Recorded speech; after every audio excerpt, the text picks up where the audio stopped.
Hello guys, मैं बिना time खराब करे आपको बताने वाला हूँ आज नर्सिंग के कोर्स के बारे में, पैरामेडिकल के कोर्स के बारे में, फिजियोथेरेपी के कोर्स के बारे में और जो फार्मेसी का कोर्स होता है उसके बारे में बताने वाला हूँ। सबसे पहले मैं बात करूँ इनकी लास्ट डेट की और स्टार्टिंग डेट की।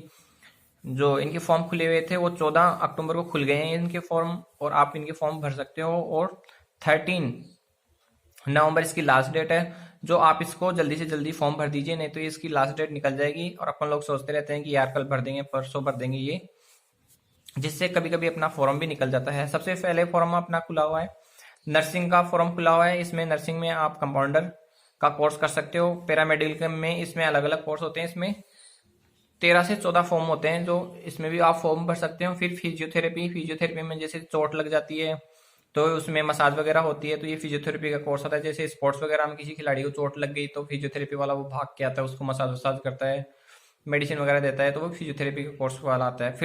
फिर है फार्मा के बारे में। फार्मेसी जो भी कोर्स होते हैं, जो मेडिकल पे अपन लोग दवाई लेने के लिए जाते हैं, तो वो सभी के सभी फार्मेसी कोर्स किए हुए बंदे होते हैं। ये 2 साल का कोर्स होता है, जिसमें आप 2 साल का कोर्स करके अपनी मेडिकल की शॉप खोल सकते हो या गवर्नमेंट जॉब आराम से लग सकते हो। उसके बाद में बात करूं, मैं एक एक कोर्स की बात करूं तो नर्सिंग में बीएससी नर्सिंग होती है एक, तो जो 4 साल की होती है, और फिर होती है एमएससी नर्सिंग जो 2 साल की होती है, 2 ईयर की होती है। फिर फिजियोथेरेपी की मैं बात करूं, इसका भी अलग से फॉर्म भरना पड़ेगा आपको फिजियोथेरेपी का, वो 2 साल का होता है। फिर वो फार्मा की, तो फार्मा में भी 3 कोर्स खुले हुए हैं। पहला जो कोर्स है फार्मा में वो है बी फार्मा, फिर है डी फार्मा, फिर है एम फार्मा। ये तीनों कोर्स 2-2 साल के हैं, 2 ईयर के कोर्स हैं ये।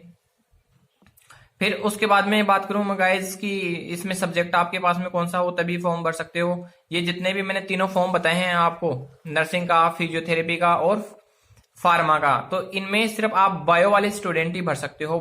बिना बायो वाला स्टूडेंट नहीं भर सकता। अगर आपके पास में 11th-12th बायो के साथ में है तो आप इस फॉर्म को फिल कर सकते हो, अदरवाइज आप इस फॉर्म को नहीं भर सकते। अगर आपके पास में मैथ है तो आप पैरामेडिकल का फॉर्म भर सकते हो। मैं उसके बारे में बताने वाला हूँ अभी। मेडिकल देखो, अब ये पैरामेडिकल में क्या होता है कि 13 से 15 कोर्स होते हैं पैरामेडिकल में। ये सबसे नया स्ट्रीम है गाइज, और ये बहुत अच्छा स्ट्रीम। अगर आपका नीट में सिलेक्शन नहीं हुआ हो और आप चाहते हो कि मैं अच्छी सी कोई मेडिकल स्ट्रीम में चला जाऊं, तो पैरामेडिकल बहुत अच्छा ऑप्शन होता है। 2-3 साल बाद में आपकी आराम से जॉब लग जाती है। अब इसमें क्या होता है कि अलग अलग टाइम पे अलग अलग गवर्नमेंट कोर्स निकालती है, तो अभी तो इसमें 5 कोर्स खुले हुए हैं। 5 कोर्स में आप एडमिशन ले सकते हो। पहला है, अगर आपने 12th पास कर रखी है बायो से या मैथ से, तो इसमें एक कोर्स तो मैथ का है जो कि बैचलर ऑप्थेल्मिक टेक्निक का है, बैचलर ऑप्थेल्मिक टेक्निक। फिर 2 कोर्स है इसमें बायो का, एक तो बीआरटी का है और एक बीएमएलटी का है। अब इस पैरामेडिकल कोर्स में सबसे पहले क्या होता है गाइज, वो भी देख लो आप। 1 साल के अंदर आपको सर्टिफिकेट मिलता है, दूसरे साल के अंदर आपको डिप्लोमा मिलता है, फिर उससे आगे तीसरी और चौथी साल में आपको डिग्री मिल जाती है। ये तीनों के तीनों कोर्स 3 साल के हैं बच्चों। गाइज ये तीनों के तीनों कोर्स 3 साल के हैं, और ये पोस्ट ग्रेजुएट कोर्स हैं 2। अगर आपने इनमें से कोई भी कोर्स कर रखा है, या फिर एमबीबीएस कर रखी है या बीएससी कर रखी है, तो उसके बाद में ये 2 फॉर्म और खुले हैं, तो ये पीजी फॉर्म होते हैं, पोस्ट ग्रेजुएट फॉर्म होते हैं।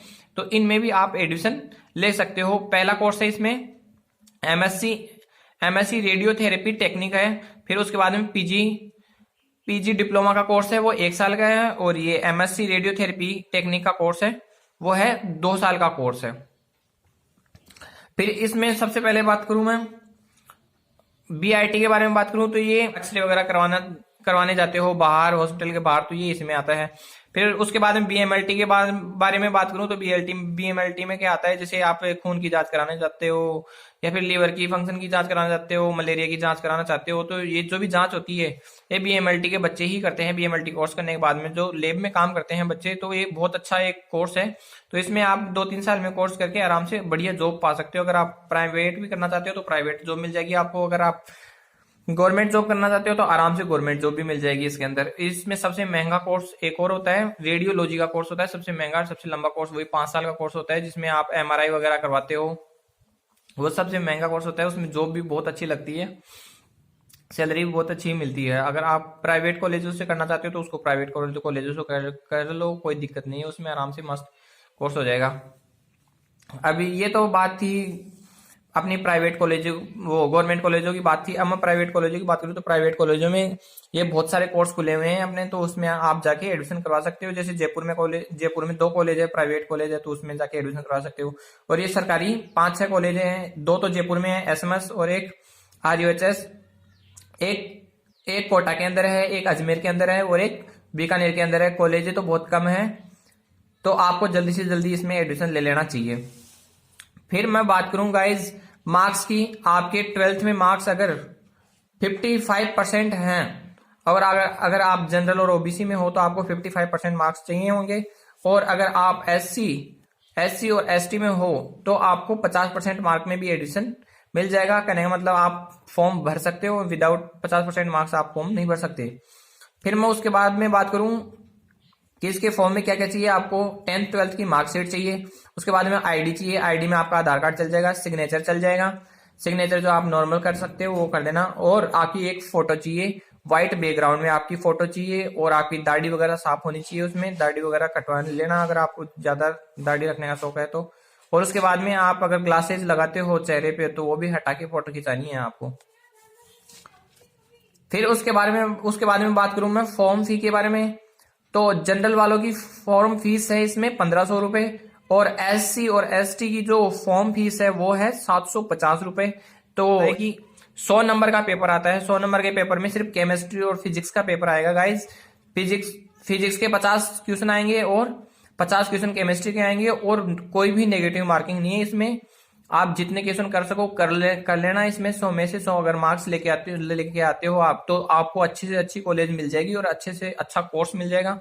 अगर आपके थोड़े कम नंबर आते हैं तो उस हिसाब से रैंकिंग के हिसाब से आपको कॉलेज मिल जाएगी, और फिर कोर्स भी आपको उसी हिसाब से मिलेगा जो कोर्स आप लेना चाहते हो। तो आपकी चॉइस के हिसाब से फिर कोर्स नहीं मिलेगा। जैसे BRT है, BMLT है, आप इसमें से कोई भी कोर्स लेना चाहते हो तो आपके मार्क्स के हिसाब से आपको कॉलेज मिलेगी और कोर्स मिलेगा। फिर उसके बाद में आपकी काउंसलिंग हो जाएगी। काउंसलिंग ये RUHS ही करवाती है, फिर आपको कॉलेज मिल जाएगी गाइज। तो इसमें सब नंबर है गाइज, तो इस पे भी आप मैसेज करके पूछ सकते हो कि कोई भी आपको डाउट हो भाई कि पैसे कितने लग रहे हैं, एग्जाम में क्या करना है, कैसे तैयारी करनी है, वो भी आप पूछ सकते हो। मैं सारी आपको इसमें जानकारी दे दूंगा गाइज, और इसको शेयर कर दो और लाइक कर दो।